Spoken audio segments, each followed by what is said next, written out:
Shabbath Shalom. Laha Alahayim. Peaceful Sabbath to the gods. Nawathan. Kal Halalim La. Yahweh Bahasham. Yahweh Shai. Bahasham. Racha Ha Kodash. Giving all praises to Yahweh in the name Yahweh Shai, in the name of the Holy Spirit. Double honors to the elder apostles, the elder bishops, and the head elders of all the camps of the Great Millstone GMS who do well, who I've learned this 100% truth from, who are the true leaders of all Yasha'Allah today, Israel. Salutations, peace, and blessings be upon the predestined spirits of election, the Bayath, Dawada, the House of David, starting with the 144,000, the governing body in the kingdom to come, 12,000 men of each tribe of Israel, as well as the remaining one-third of men, women, and children who are rehearsing the righteous acts to the best of their ability. All right. This is your brother Tazapanya Banyamyan of the Sons of Yasha'Allah camp out here in Colorado Springs, Colorado, Lord willing. I don't want to write the This spiritual commentary, digital epistle, is edifying unto the elect. And again, Shabbath, Shalom, Yahweh Bashem, Yahweh Shai, Barakatham to everybody tuning in. We're going to get right into it. All right. You know, they say in the world, be careful what you wish for. You know, and I'm specifically talking to these heathen nations that the Most High does not give a F about. All right. So I'm going to start off with a scripture and I'm going to let this play. Okay. Let's go right to it.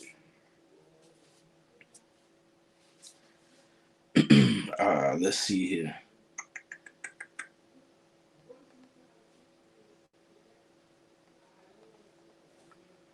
This is the book of Amos, chapter 5, verse 18, and it reads, Woe unto you that desire the day of the Lord.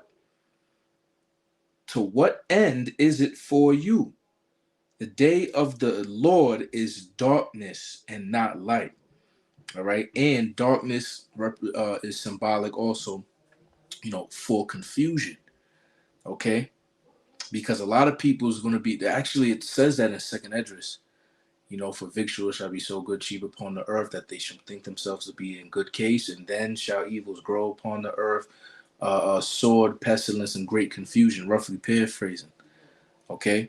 So, you know, this is talking to, you know, Israel, but we can also apply this to all these heathen nations that is in this, you know, wacky-tacky plantation Christianity that is wanting, you know, who the world ignorantly calls Jesus Christ to come back, not knowing the prophecies. And see, they don't have the testimony of Yahweh Shah because the testimony of Yahweh Shah is the spirit of prophecy anyway. You see? So, however, destruction is going to be unto them that is not in this truth, because you don't have the covering of Yahweh Yahweh Shai. Okay, so things is getting so bad right now that you got people. All right, matter of fact, let's have this Edomite say it. All right, pay attention. So I hear you, I get it. Hold on, let me turn this up, son. Let me turn it up. All right, back it up a little bit. Coming later on this afternoon. If you want to hopefully get that notification, you'll need to be subscribed to do that. So I hear you, I get it, right? You will get your collapse soon enough. It's coming. I'll probably actually name the video "It's Coming" or something ridiculous to draw attention, right? Because that's what YouTubers have to do here in 2023. But again, I hear you. Many people have left comments and things. Bring on the collapse. I'm tired of waiting for it. The slow boil is getting on my nerves. This death by 1,000 cuts, it's getting old. You know, if we're going to collapse, go ahead and let it fall out, son. Some people actually leave son in there, and I can appreciate that on those comments. Thank y'all very much for that. So, yeah, I get it. And I'm with you to an extent on this. It does get old. It does lead to not necessarily burnout, but you get tired of waiting on it. You get tired of hearing about the collapse twice a week, and then it's so incremental. It's nerve-wracking. But 2024 is coming. I'm just saying. But here it is. Some interesting questions. So, how bad is America gotta be that the ones who have Edomite privilege, heathen privilege, and yes, you are privileged even if you're not of the Edomite stock, because in the curses it says that, talking to the children of Israel, for you shall be the tail and your enemy shall be the head. You know what I'm saying? You should basically be going into your oppressor for the one of all things. You see, you're going to go down and they're going to go up. Matter of fact, well, before I get that, I'm going to go to Proverbs 29:2. It says, when the righteous are in authority, the people rejoice. Here's the point. But when the wicked beareth rule, the people mourn. This shit is so bad that people of their own nation, Edomites and other heathens, is mourning so much that they're actually now crying for their glorified kingdom, Babylon the Great, America, to collapse. Imagine that. Imagine that an Edomite who has lived, lavishly with all the royal dainties, here in America, and they actually want their kingdom to collapse. That's how bad this place is. That's how wicked of the elites that rule this place, which they're doing it on purpose, and we all know for what reason, But the point still stands, right? So now let's get to the curses of where that I was just talking about. Deuteronomy 28, right? And then let's go to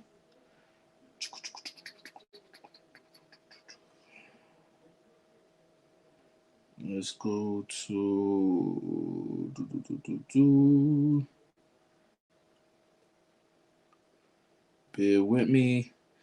Yeah, this is Deuteronomy 28:44. He shall lend to thee, and thou shalt not lend to him. He shall be the head, and thou shalt be the tail. You see that? So we're at the bottom while they're in the power seat. All right, the head, they're in authority. You see, they lend unto us. We don't lend unto him, because in Proverbs it says, he that is a borrower, is a servant, roughly paraphrasing. Okay. So yeah, man.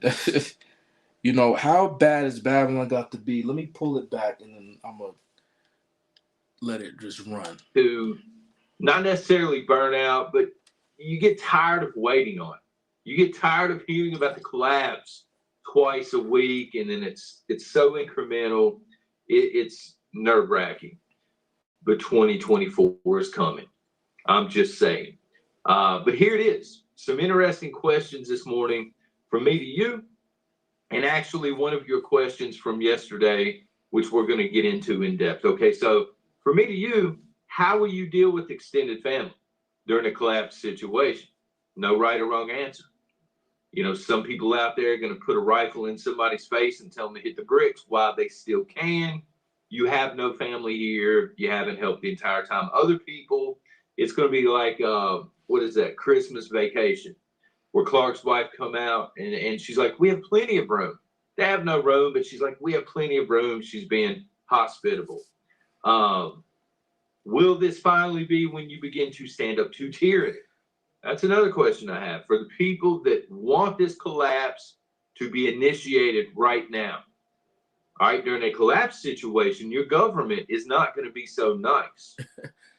So he's saying some truths here, but I know through the spirit that most of these questions that is being asked on his comment board is heathen nations. It's not really Jake. All right, it'll be Edomites or maybe some other, mostly Edomites. Okay, so mostly Edomites is asking, yo, let's this collapse coming. He's giving the scenarios. Since y'all want the collapse to come so bad, are you ready for these type of situations to come about, man? You see what I'm saying? He just said that there'll even be family and friends where these people will stick a rifle in their face like, yo, when I was trying to help you and you ain't want to help, and I was trying to tell you what's going on, just like in the movie Leave the World Behind. so-called friend. You see what I'm saying? He's doing all this moving. Actions speak louder than words. So he been prepping this whole time. You ain't ask, you ain't say, yo, what should I be? Nothing. You just go around, you feel me? So imagine that. You got family members that is like, yo, I remember my cousin or nephew or whatever, he was talking all of this conspiracy stuff now come to pass. Let's go to him. He'll help us. And you go to his door, you feel me? And all of a sudden he's like, nah, get the fuck back. I don't got nothing for y'all. And y'all like, yo, we fan. Right? This is 2nd Ezra 6:24. It says, at that time shall friends fight one against another like enemies. You see? So niggas you think that you cool with in the world, and well, I'm not even like I said, I'm heathen nations, Edomites, but we could add the 2/3 in there. All right, people that they thought they was cool with, just like GH and homie, you feel me? In the movie Leave the World Behind, you feel me? GH thought he was a friend, but he came to him like an enemy. Came outside with the rifle. Listen, I ain't got nothing for you. Knitted, not what did Mike Epps say in that one movie? Knitted, not none. He niggas say God Nathan for you. So it says, and the earth shall stand in fear with those that dwell therein. The springs of the fountain shall stand still, and in 3 hours they shall not run. So I got the point. You see? And then he says some people is going to be like, yeah, just come all in, trusting everybody. You feel me? When this is a time like we never seen before, man. You know? So, hey, that's why I started off with the scripture, woe unto you that desire the day of the Lord. You see what I'm saying? People don't understand what comes with the day of the Lord, man. Mandating of the MOTB, the RFIDC hit, right? Jacob's trouble, a complete anarchy, chaos, lawlessness in the streets, martial law to its utmost degree, right? And then, of course, the missiles, man. And can't forget, the chariots in the sky. It's gonna be some shit. And yet people want all of that to come, the collapse, America, whether it be 2/3, whether it be, and see, we are in that spirit, which is still a righteous spirit, because we believe we're given diligence to make our calling and election sure, and we want to get out of here. We want a place that dwelleth in righteousness. So we're desiring it on the right hand side. So that's why that Amos doesn't apply to us. It applies to those that really don't know what is coming, what's coming in this thing. We are, Lord willing, of course, we're having faith, all right, that the Lord is going to take care of the elect in that time, and we hope to be of that number in that time. You see what I'm saying? My servants shall eat, but they shall be hungry. My servants shall drink, but they shall be thirsty. You see, the servants are who? The prophets, right? You see? So yeah, it's coming. The collapse is coming. The great reset, completely destroy everything, and then come out with that digital tokenized system. You see? But is people really ready for that if you don't have the covering of your? Because if you don't, you're not ready. No matter what you say. A double-minded man is unstable in all his ways, right? Isaiah 33:6, for wisdom and knowledge shall be the stability of their times, the strength of his salvation, for the fear of the Lord is his treasure. You see, wisdom and knowledge of what? This truth. Okay? See, because you're going to be strong as you're going to be saved. You're going to be like, yeah, you're going to be strong in the spirit. You see what I'm saying? That you're going to endure to the end because the Lord is dealing with you. You see what I'm saying? So it ain't going to be woe unto you for desiring the day of the Lord. These people, oh, Jesus good. I'm good. Yeah, all right. That's why the little Edomite girl, she gave the little parable of the flood coming and the Lord sending a helicopter and a boat, but the dude didn't want to take it because he felt like so-called Jesus was going to take care of him, but he wasn't showing faith, because we know what faith is: doing works. You show your faith by doing your works. This is why we go to the highways and hedges. This is why we do videos. This is why we honor the brotherhood. State government, local government, and even your federal government. At that point, are you willing to stand up? Or are we just going to roll with the punches? How much stuff is enough? And yes, you need to be growing stuff, as Milton says. Canning stuff and preserving stuff. But how much stuff? When we're talking about stacking it to the rafters, how much is truly enough? Is there a cutoff point? Is there a fine line between prepping with Let's get to some more. Your fighting force in Vietnam. The United States was by far the superior fighting force, but the enemy was able to inflict damage by what? Sending sheer numbers. They weren't as well armed, they weren't as well trained. But when you have 10,000 bum rushing at one time, oh, so I'm damn. There was a point. A bum rush an area. And I don't know if they heard this on another video reporting this sort of thing, but the punches. How much stuff is enough? And yes, you need to be growing stuff, as Milton says. Canning stuff and preserving stuff. But how much stuff? When we're talking about stacking it to the rafters, how much is truly enough? Is there a cutoff point? Is there a fine line between prepping with purpose and, okay, now back it off because you're hoarding, this sort of thing? But I had a question yesterday, and excellent question. As a fan of zombies, y'all know I'm a fan of zombies and everything because I'm writing over here on the side to try to pay the bills and stuff. John, what is a golden horde? My ears went, whoosh. Okay, this is an interesting question. This is something we can talk about. I don't know if they heard this on another video, seen it in an article, or what have you. But in layman's terms, the golden horde is just a massive amount of people, or zombies, you know, for you zombie folks, including myself, who all at once kind of bum rush an area where they just rush and they're taking over strategic points. I'll give you several examples. Again, getting into the zombie stuff for a second. If you've ever seen The Walking Dead, Herschel's Farm would be an ideal example. So, and bear with me, he gonna get into some, because when we look up the Golden Horde, all right, it's from an actual historical event with they said Asiatic tribes, that's nomads that stay in tents, and these Asiatic tribes would be Moabites. They was under Genghis Khan, all right, and they would, you know, basically pilgrimage. It says here the Golden Horde, self-designated Ulug Ulus Great State, was originally a Mongol and later Turkicized Khanate, established in the 13th century and originating as the northwestern sector of the Mongol Empire. All right.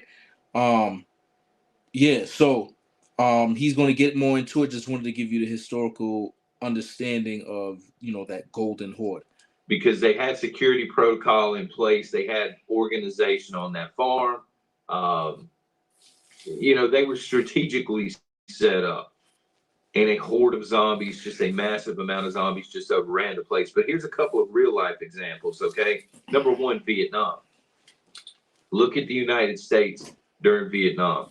If you look at some of the bases and you have all these foxholes and you have defensive perimeters and you have artillery backing you up, you're the superior fighting force in Vietnam. The United States was by far the superior fighting force. But the enemy was able to inflict damage by what?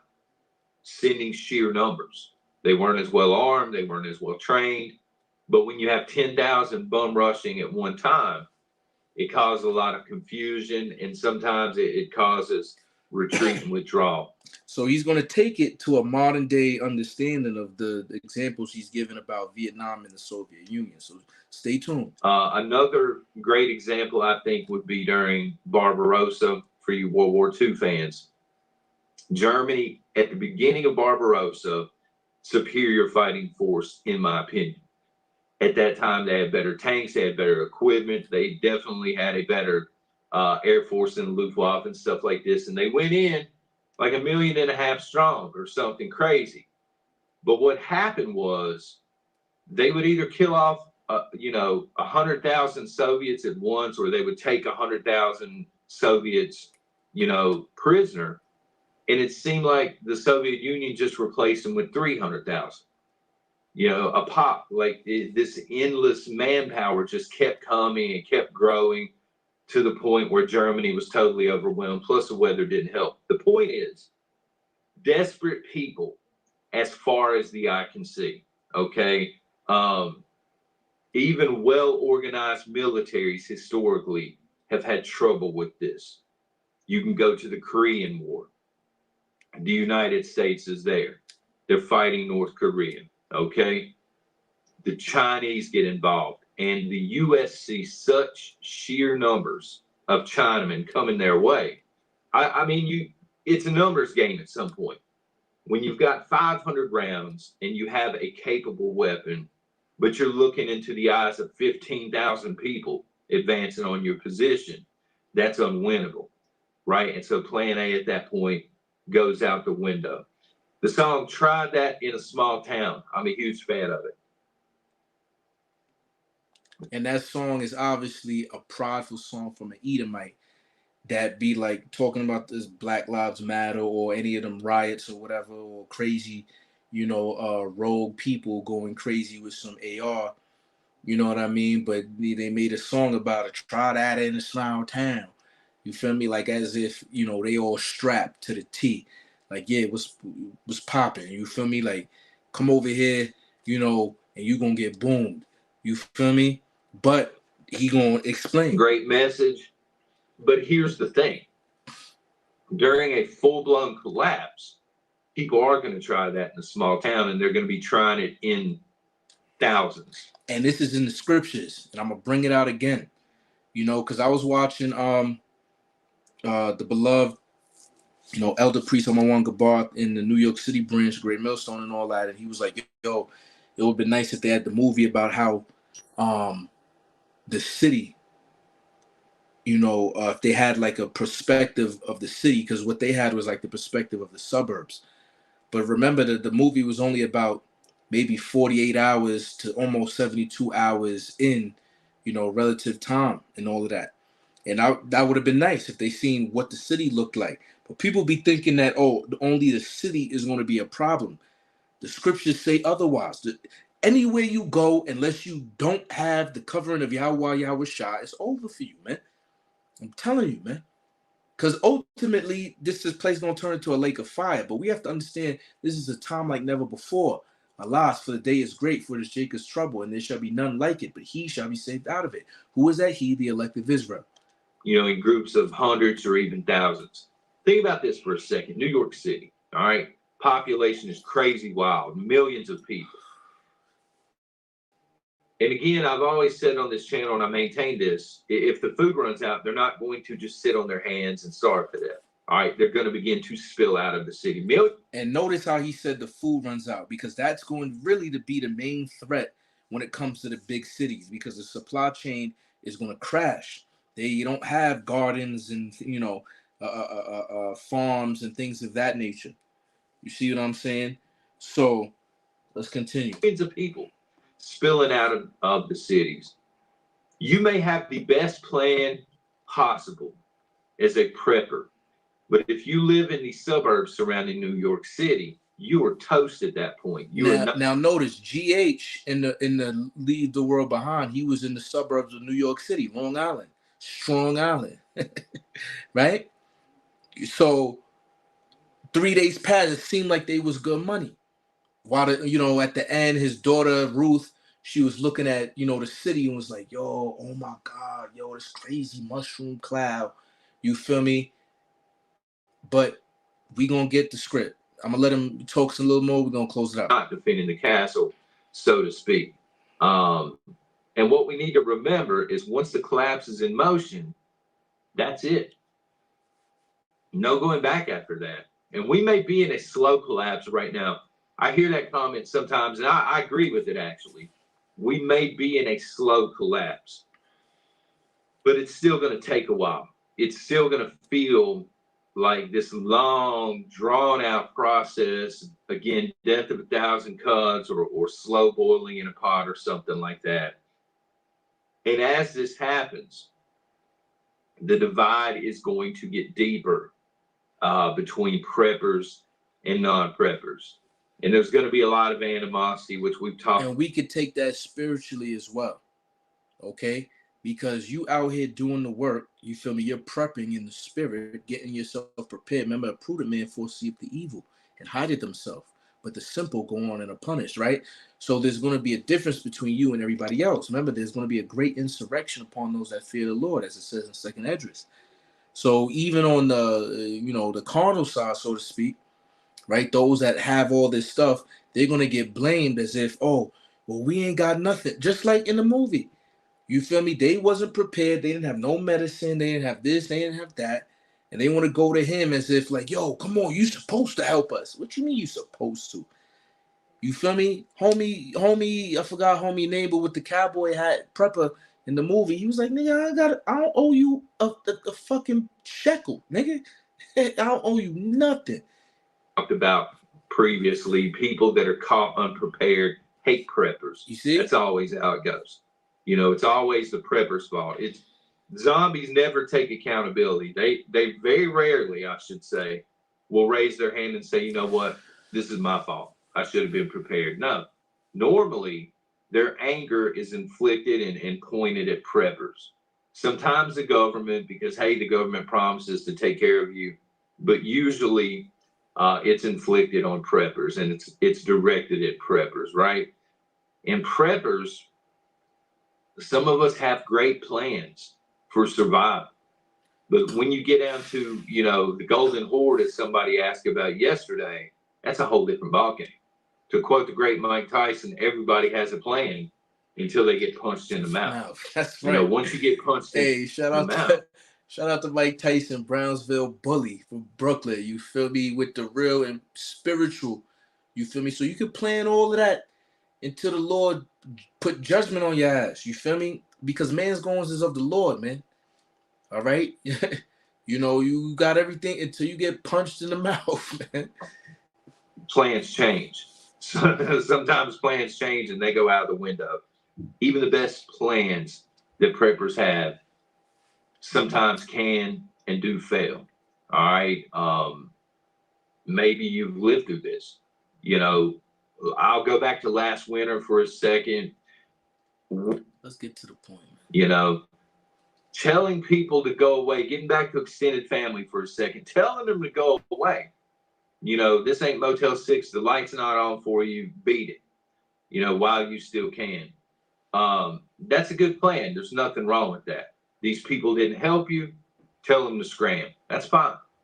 And it's very doable from a prepping standpoint. If you have a weapon, a decent weapon, you own that conversation, right? What about a dozen people? Dozen people show up at your house. Okay, that's still manageable from a prepping standpoint. Do you have a better weapon? Are you more well trained with it? Maybe you've got a couple of people there helping you out. Maybe you're in a mag of 20 people. I'm just pulling numbers out of the air here, son. Maybe you've got 20 people in your mag, all former military, all have the training. You're all well armed. All right. So yeah, you can definitely handle, a group of a dozen or so people. What about 500? What about 1,000? Once we get into Golden Horde area at that point, you probably, you're going to be overwhelmed at some point. Even the best of plans, even the best training, even the best firearms, they can be overwhelmed by people that are absolutely desperate. If I were to ask the chat this morning, I'll go ahead and do it, just for kicks and giggles, son. Can you defend your castle? You see, so, and we know, where our true defense is that the Lord is my shield and my buckler. You feel me? The name of the Lord, IUIC, which is Yahweh, in the name of Yahweh Shai, is a strong tower, and the righteous runneth into it and are safe. But I'm going to give you a precept, like I said, I was going to get to show you that it don't matter where you at. And there's a movie, American Blackout, and there was a scene in it when they was in the church because all the technology went out and power grid was down. And they was like, yo, and the prepper that was in that movie was like, listen, y'all, this ain't no movie. We are not good. We live in the country and all that, but it's about to be the golden horde, even though he didn't say that, but we now know what a gold is, a mass amount of people migrating from, tribulation, so to speak, like a fucking, cyber attack blackout in the city. All right. Because you think that let's get a family, let's get a garden, let's get some acres of land, and you gonna just ride it out through Jacob's trouble. Listen, wherever you at, you better be prepared. And I'm not saying on no carnal shit, but better be prepared for thousands, tens of thousands, hundreds of thousands of people that do happen to survive. They're going to go to you out there, okay, to try to sustain them and their family, man. So this is Ezekiel chapter 7, verse 15. It says, the sword is without, and the pestilence and the famine within. You see, so just like how he said, in the cities they ain't gonna have no food. People gonna be dying all over the place, yes, but there ain't gonna be nobody to bury them. This ain't in the countryside. So all type of diseases and stink and shit like that. Because when a man dies, you're supposed to bury him before nightfall, according to the law. You see? So there ain't gonna be no food inside the city. There's gonna be all type of diseases inside the city, but the sword is gonna be outside of the cities. It says, he that is in the field shall die with the sword, and he that is in the city, famine and pestilence shall devour him. You see? So why would him that is outside of the city die by the sword? Because it's going to be a golden horde. It's going to be mass migrations of people leaving the pestilence and all the death and the famine in the cities, going to your off-grid, to your homesteads, to your countryside, in the field to try to survive. And they going to have weapons on them. It's going to be mob mentality. And if you've been doomsday prepping and have all this shit with you, and you think that you good money because you got a little small arsenal, you better be willing to kill mass amounts of people, man. You see? So I'm showing that the heathens, Edomites, 2/3 of Jake, that got their money up, got some acres. They know they not in the truth, but they know this shit about to fall. They didn't get out of America, but they got some whatever and the whatever. You feel me? You don't got the covering out by Shemi Shah. It's gonna be over for you, and it's gonna be an all-out gunfight. You feel me? In your off-grid sites, man. You see what I'm saying?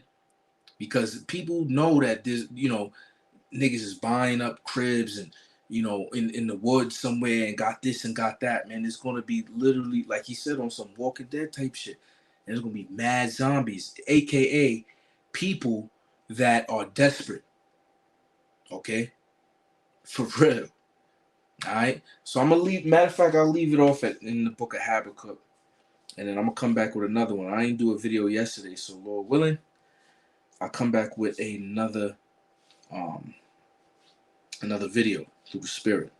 All right, let's go to the book of Habakkuk, chapter 2, and verse 3. It says, for the vision is yet for an appointed time. That time is now. A vision is the prophecies. But at the end it shall speak and not lie, though it tarry, wait for it, because it will surely come, it will not tarry. So when he was like, listen, the collapse is coming. Notice, it is coming, right? Yeah, it's not going to tarry. So, but all you that is wanting it to come, and Lord ain't dealing with you, whether you be Edomites, other heathen nations, 2/3 of the elect, you just wishing upon your own downfall.